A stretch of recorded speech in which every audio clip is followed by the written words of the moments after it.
Seguimos en Proeconomía y Finanzas y seguimos conversando con el economista Wildo González. Wildo, ya estuvimos conversando en el bloque anterior acerca de las perspectivas, en cierto modo, de Paraguay.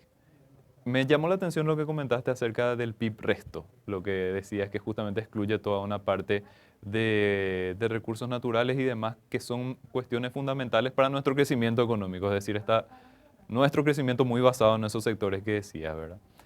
El Banco Mundial sacó también unas perspectivas de crecimiento para nuestro país. Más allá del dato de 2023, me llamó la atención que para años anteriores también se prevía un crecimiento en torno al 4%.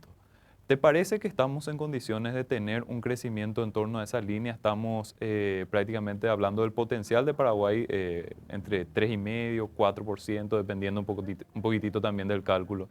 ¿Te parece sostenible para los próximos años? Yo sé que estamos un poquitito adelantados, todavía no cerramos el 2023 y ya proyectamos para otros años, pero teniendo en cuenta la dinámica económica, los motores económicos actuales y las tendencias, ¿te parece que podríamos tener un ritmo de crecimiento parecido?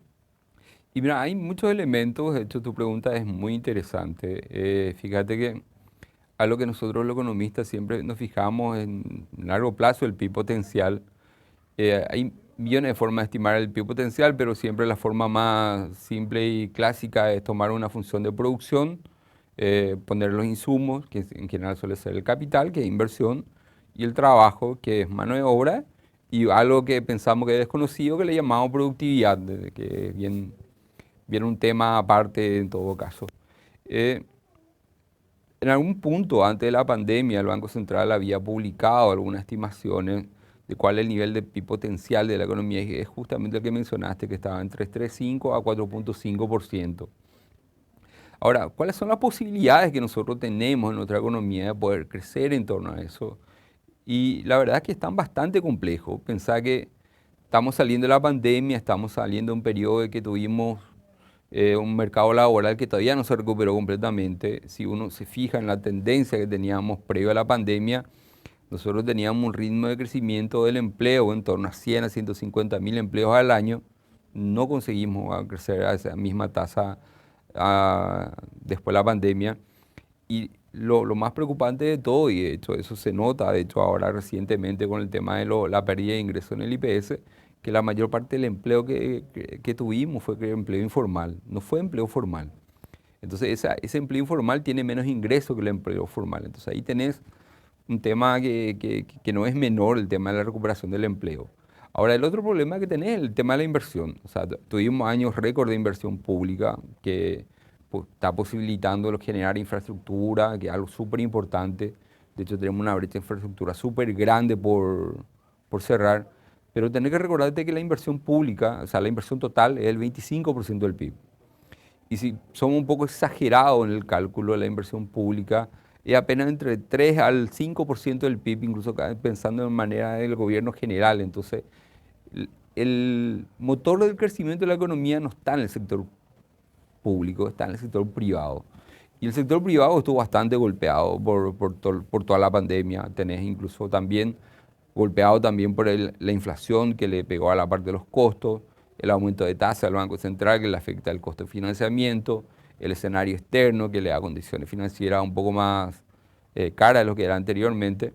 Entonces hay elementos que son bastante inciertos, no fáciles de dilucidar. De hecho, cualquier estimación que uno haga va a tener un cierto intervalo, pero es altamente probable que crezcamos, pero yo creo que más una tasa como de 3,5 probablemente de largo plazo para la parte baja de la estimación de PIB potencial. Pero ahí también hay algo que probablemente no todos estamos haciendo el cálculo correcto en lo que tiene que ser el PIB de largo plazo, pensando en el efecto del 2025, 2026 de la inversión en el sector privado, por el tema de Paracel y otra serie de cosas, que le puede dar un incremento en la economía bastante importante, bastante notable. Estimaciones sin ser muy finos, o sea, de manera bastante general, te da la idea de que la inversión privada en el 2025-2026 puede aportar en torno a 2% hasta 3% más de PIB. Eso quiere decir que en el 2025, 2026 deberíamos crecer en torno al 5, al 6, hasta el 7%, dependiendo de que todas las cosas se hagan bien. Entonces, yo creo que más que nada pues, nuestra capacidad de crecimiento a largo plazo va a estar determinado en una serie de eventos que están ligados a este año, que tienen que tratar de no restar el crecimiento futuro que estamos hablando. Entonces ahí vamos a entrar en una parte un poco medio compleja que está relacionada a la parte de la convergencia fiscal, tratar de tener un déficit que sea manejable, solucionar el tema de las pensiones, no solamente la parte de la caja fiscal, sino que en el propio IPS. Esos son elementos bastante importantes que si no se solucionan en el corto plazo pueden restarle el impulso que te estoy mencionando que viene para adelante y que es algo que se tiene que hacer ahora. O sea, independientemente, yo creo que habían mencionado todo el mundo había mencionado que gane quien gane la elección era algo que iba a tener que lidiar con eso y efectivamente es algo que parece que están empezando a lidiar con eso. Entonces eso va a ser algo bastante delicado y que va a determinar el crecimiento a largo plazo en la economía. Y otra cosa también que la parte del sistema de pensiones también es bien importante porque nosotros necesitamos capitalizar ese ahorro de largo plazo, no en el sistema financiero como probablemente ahora se está haciendo de manera eh, no muy estructurada, sin reglas claras de inversión. La superintendencia de pensiones va a ser importante para eso, pero necesitamos canalizar eso para financiar obras de infraestructura. O sea, obras que tienen años de maduración bastante más largo de lo que probablemente te puede dar un crédito en el sistema bancario. Probablemente hay proyectos de inversión que necesitan una maduración de 10, 15, 20 años.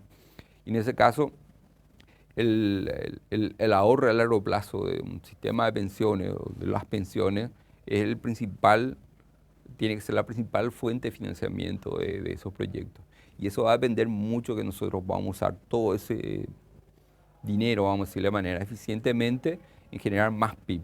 Si nosotros hacemos eso, probablemente vamos a llegar al 5, 6, hasta 7%, vamos a crecer mucho en el largo plazo, pero necesitamos empezar a tomarse una serie de reformas para tratar de incrementar el PIB potencial, no solamente incrementar el PIB del año, sino que incrementar la capacidad de crecimiento. Necesitamos medidas de productividad, medidas de incentivo a la inversión. Por la parte del mercado laboral necesitamos formalizar nuestra economía, pero para formalizar necesitas ofrecerle algo a la gente, no es simplemente ponerle el garrote, formalizarte que si no te meto preso, por decirlo de una forma. Hay que ofrecerle algo también. Entonces ahí viene un balance bastante delicado que no va a ser fácil, pero que no es imposible.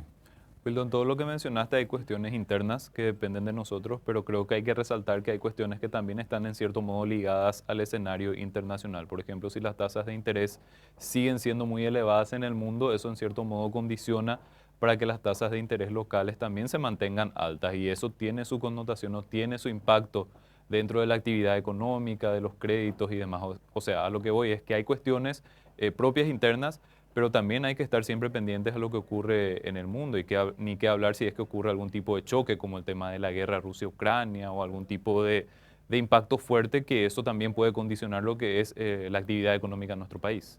Sí, ahí tienes razón. Por la parte del escenario internacional, uno tiene que tener en mente que el mundo cambió bastante ya después de la pandemia. Después del 2008, 2009, de la crisis, tuvimos un periodo bastante largo de tasas bastante bajas. De hecho, las tasas que teníamos a largo plazo en ese periodo eran tasas que nunca antes habíamos visto. Eh, las principales economías sentían que estaban con más riesgo de japonizarse, de tener un periodo de crecimiento bajo, con inflación muy baja, entonces estaban con un montón de medidas de estímulo cuantitativo.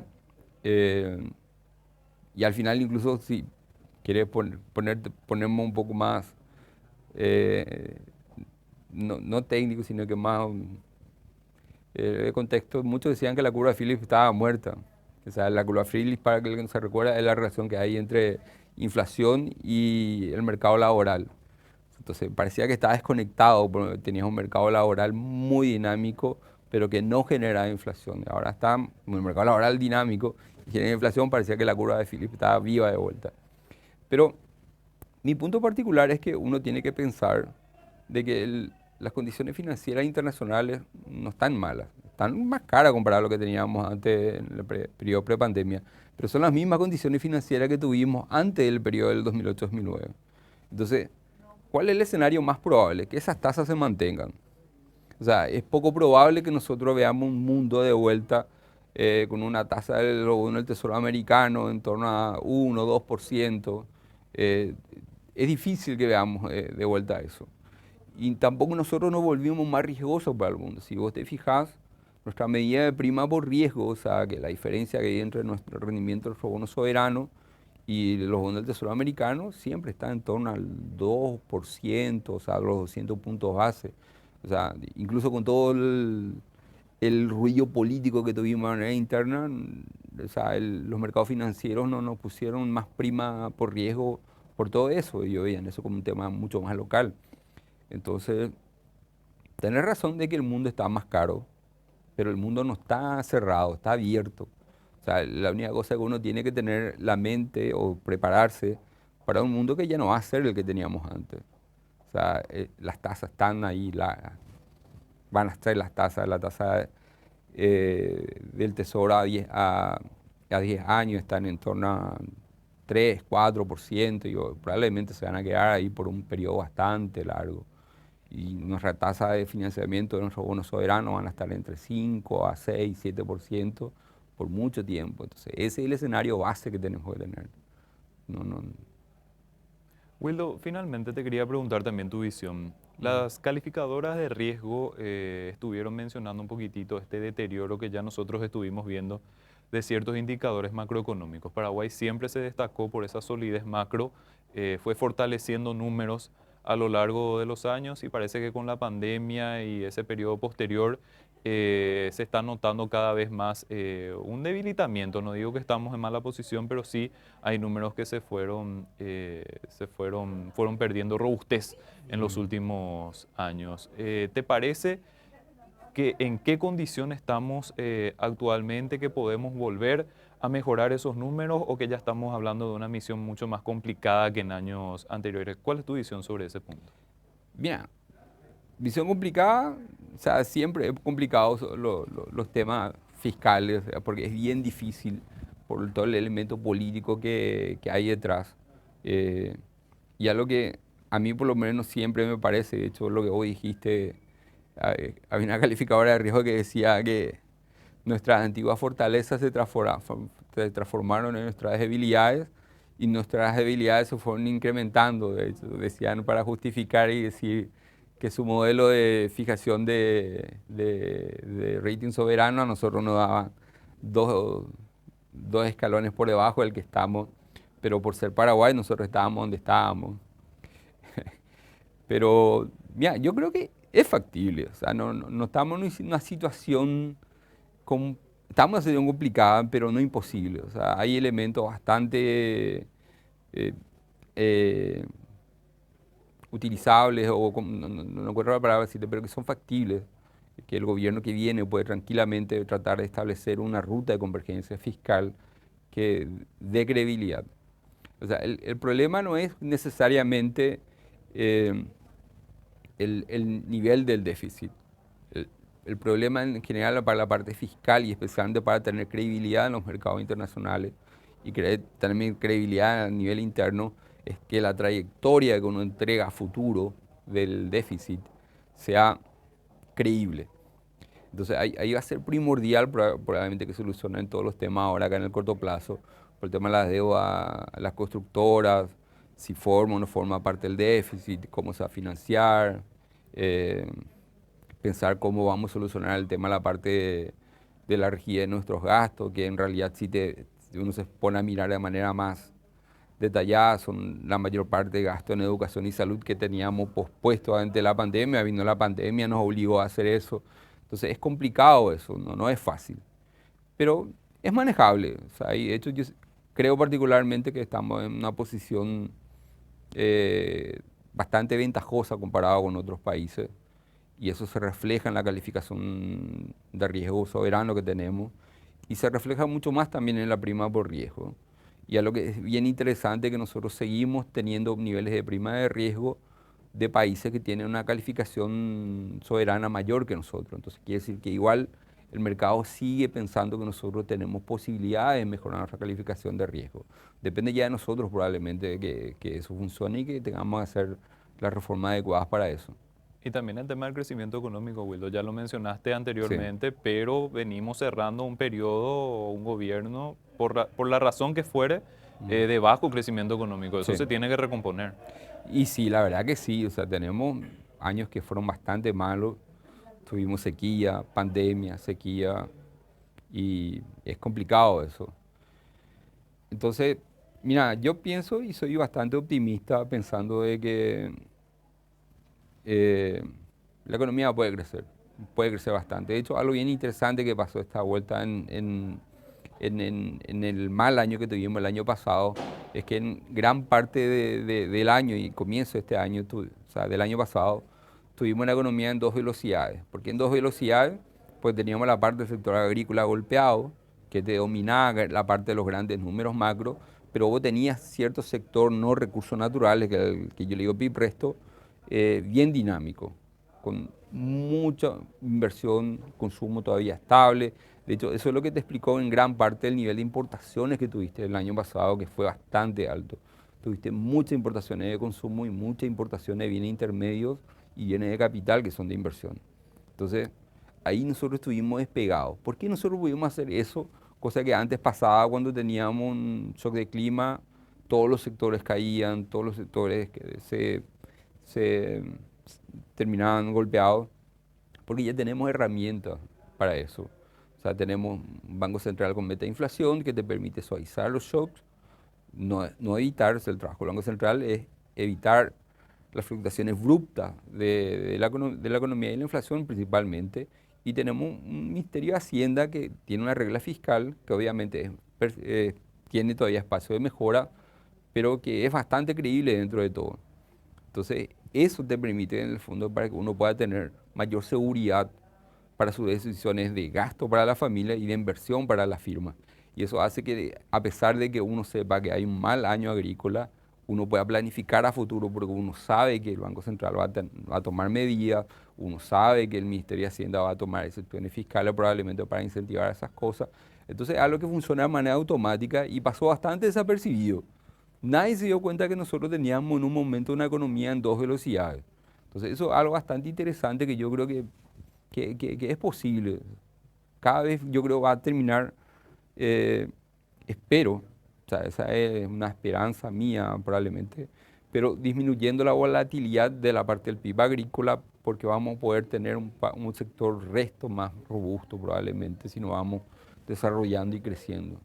Wildo, te agradecemos muchísimo tu tiempo, tu análisis. Esperamos contar contigo nuevamente en este espacio. Dale, muchas gracias y a la órdenes.